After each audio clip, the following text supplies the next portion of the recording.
This is the moment 56-year-old Chung Li Tao was arrested by ICE at his home in St. Paul, Minnesota.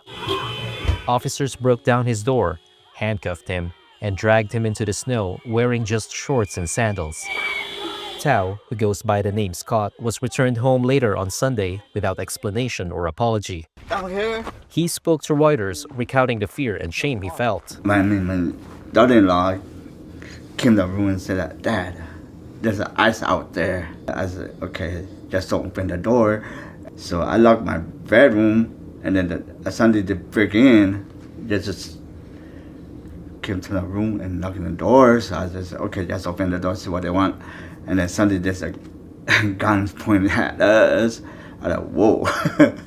and then they go, "You come out here." I go, "Okay." And then I came out there, raised my hand up, and then they said put my hand on my back, so I did, and then Sunday they just handcuffed me. Tao said he tried presenting his ID. They didn't ask for my ID or anything until after they handcuffed me, and then they asked me, "Do I have my ID?" I go, "Yeah, it's in the room." And then my daughter-in-law, she tried to get my ID, but they didn't want to see it no more. Yeah, they just took me out there with no clothes on, and then just covered with my grandson's blanket. So yeah, they just took me out there. And I was like, man, this is embarrassing.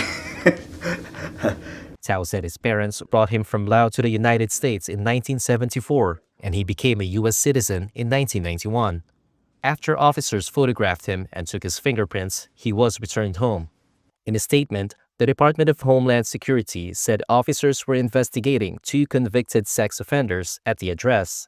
Spokeswoman Tricia McLaughlin said a U.S. citizen living there refused to be fingerprinted or be facially identified, and that he matched the description of an offender.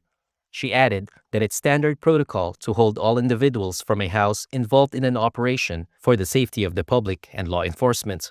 Tao's son, Chris, says what happened makes him wonder if America is still a good place to be. If this is America, if this America is what it looks like, why are we here? What are we doing here? Handcuffed him and dragged him into